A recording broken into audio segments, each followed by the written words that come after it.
Jesucristo, el Verbo viviente, es el único medio de salvación.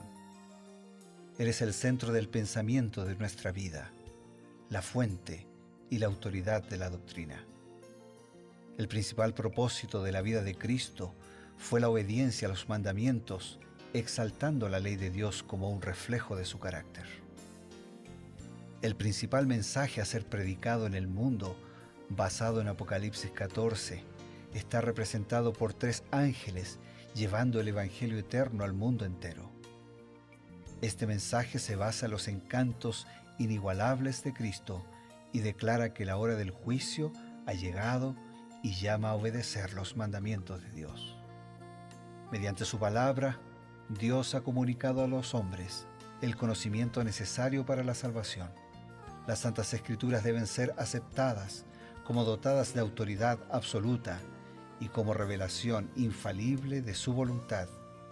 Y aunque el canon de las Escrituras inspiradas está cerrado, el Espíritu Santo continúa iluminando, amonestando y confortando al pueblo de Dios a través del testimonio de Jesús, el Espíritu de profecía. El camino a la vida se traza a través de un camino angosto que debe ser recorrido con confianza a las promesas que Dios dejó a hombres y mujeres fieles que dedicaron sus vidas hasta la muerte por el Evangelio eterno. Los fundadores de la Iglesia soñaron con el día en que la revelación sería una realidad en sus vidas. Miraron con los ojos de la fe a aquel día glorioso cuando finalmente la promesa sería cumplida en la venida magistral de Jesucristo a esta tierra para recompensar a cada uno según sea su obra.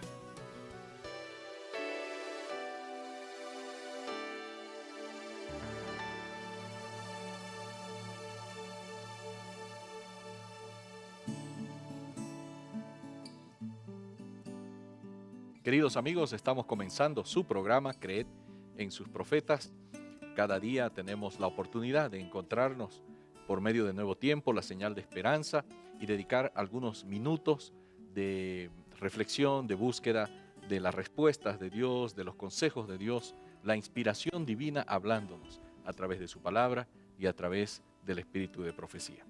Ya les saludamos con mucho cariño, como siempre, sabiendo que el Señor tiene los mejores planes para cada uno de nosotros.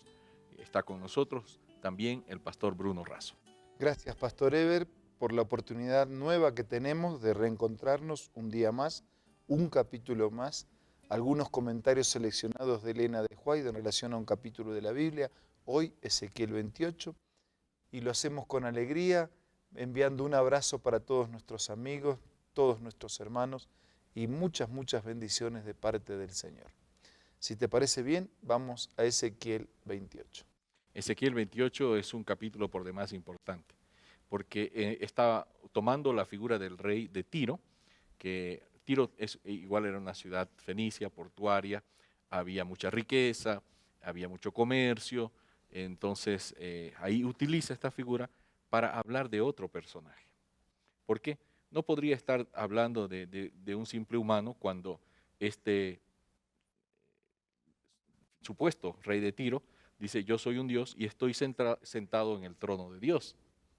Y más adelante el mismo Señor habla de este personaje, ¿no?, bajo la figura del rey de Tiro, y dice: tú eras el sello de la perfección, lleno de sabiduría, de acabada hermosura, en Edén, en el huerto de Dios estuviste. O sea, no puede hablar en realidad del rey de Tiro, está hablando de otro personaje.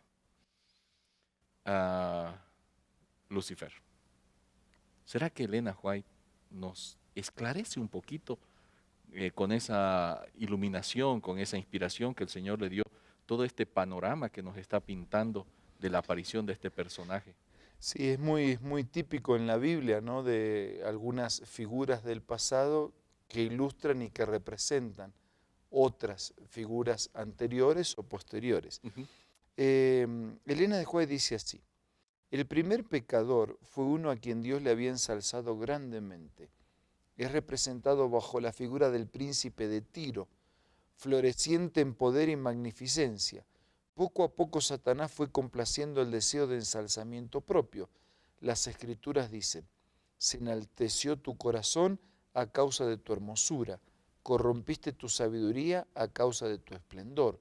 Tú que decías en tu corazón, en lo alto, junto a las estrellas de Dios levantaré mi trono, seré semejante al Altísimo. Aunque toda su gloria provenía de Dios, este poderoso ángel llegó a considerarla como algo propio. No contento con su posición, aunque era honrado por encima de la hueste celestial, se atrevió a codiciar un homenaje que sólo corresponde al Creador.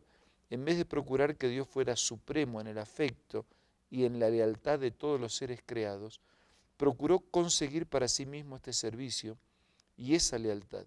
Y al codiciar la gloria que el Padre Infinito ha conferido a su Hijo, este príncipe de los ángeles aspiraba a un poder que sólo correspondía a Cristo. Algunos cuestionan cómo puede ser que en un mundo perfecto él comenzó a albergar esos sentimientos, ¿no?, de codicia, de soberbia, de pretender ocupar un lugar para el cual no había sido designado. Pero eso habla también de que no eran máquinas, no era un robot. Tenía la capacidad de elegir, de seleccionar. Eso, lo mismo ocurrió con Adán y Eva.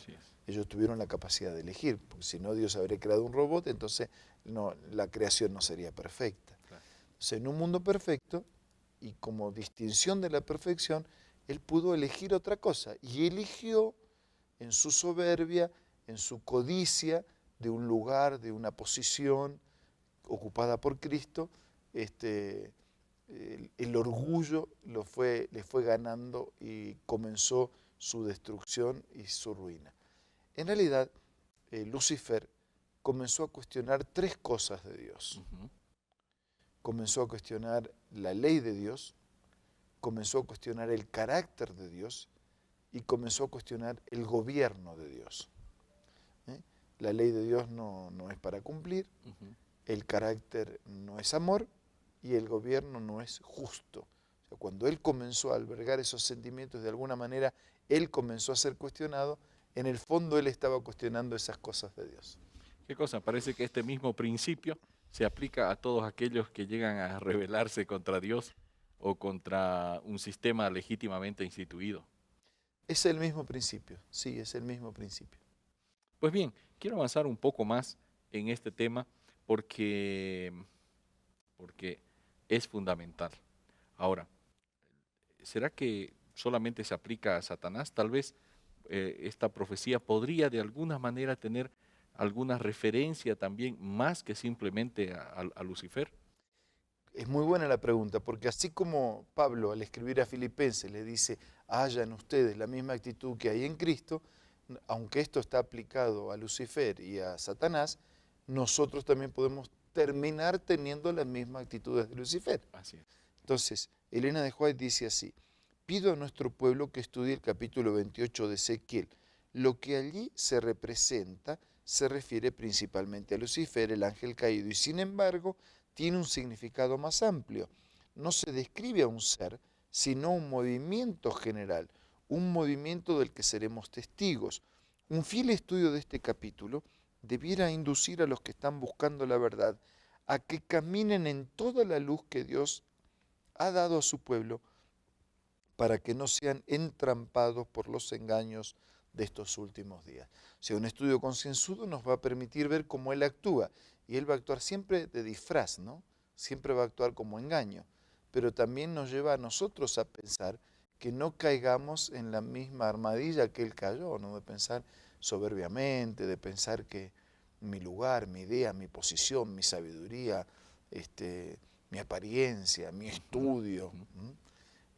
Nosotros tenemos que ser cuidadosos porque podríamos, es decir, de una o de otra manera o lo seguimos a Él o lo seguimos a Jesús. Claro. No hay otro camino, ¿no? Entonces, por favor, sigamos a Jesús. Además de esa aplicación que tenemos que ser cuidadosos nosotros como personas de no seguir los principios de Satanás, describe además a un movimiento en general, un movimiento del cual seremos testigos, que está relacionado con los engaños de los últimos días. O sea, Lucifer, que principalmente se aplica, claramente lo dice Elena White, también tendrá, me imagino, como una especie de agencia para engañar a los hijos fieles de Dios en el tiempo del fin. Sí, de alguna o de otra manera, por eso, todos nos vamos a terminar alistando, ¿no? Claro. Encolumnando detrás de Cristo o encolumnándonos detrás de Lucifer, detrás de Satanás. Y él tiene sus movimientos al punto tal que va a pretender falsificar no solo los mandamientos de Dios, las enseñanzas de Dios, sino inclusive el regreso de Jesucristo. ¿Qué cosa? Así que esta estructura está prácticamente levantada con mucha astucia, como una agencia aquí en esta tierra para ir ganando adeptos, alejándolos de los principios claros, muy puntuales y muy concretos de la palabra de Dios y de la ley de Dios. Sí, y si alguno piensa que el diablo, por ser diablo, va a trabajar fuera de la religión, él va a trabajar desde adentro de la religión, aparente religión, para conseguir sus propósitos. Religión o un sistema que englobará varias religiones. Sí, sí, un sistema que englobará varias religiones, que terminarán alineándose con su líder en los propósitos que se oponen a Dios. Amigos, vean ustedes cuán importante es esto. Hay un ser que se opuso a Dios, quiso ser como Dios. Él tiene una agencia o tal vez un grupo de agencias, una estructura que está destinada al engaño y a llevar consigo a la perdición a la mayor cantidad posible de personas. Mientras reflexionamos en este hecho, vamos a ir a un breve espacio y enseguida volvemos. Hola amigos, leamos juntos esta cita acerca del rey David. El amor que le inspiraba, los dolores que le oprimían, los triunfos que le acompañaban eran temas para su pensamiento activo, y cuando contemplaba el amor de Dios en todas las providencias de su vida, el corazón le latía con adoración y gratitud más fervientes. Su voz resonaba en una melodía más rica y más dulce. Su arpa era arrebatada con un gozo más exaltado, y el pastorcillo procedía de fuerza en fuerza, de sabiduría en sabiduría, pues el Espíritu del Señor lo acompañaba. Esta cita la encuentras en el libro Reflejemos a Jesús, que es parte de la colección de Elena G. de White, que puedes descargarlo de la aplicación en el App Store o en el Play Store. También puedes buscar estos libros en la página www.editorialaces.com.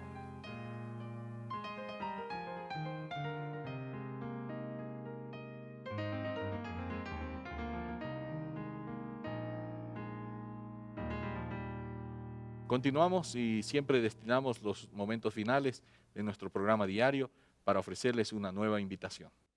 Yo voy a insistir con una declaración del apóstol Santiago cuando dijera: someteos a Dios, resistid al diablo y él huirá de vosotros.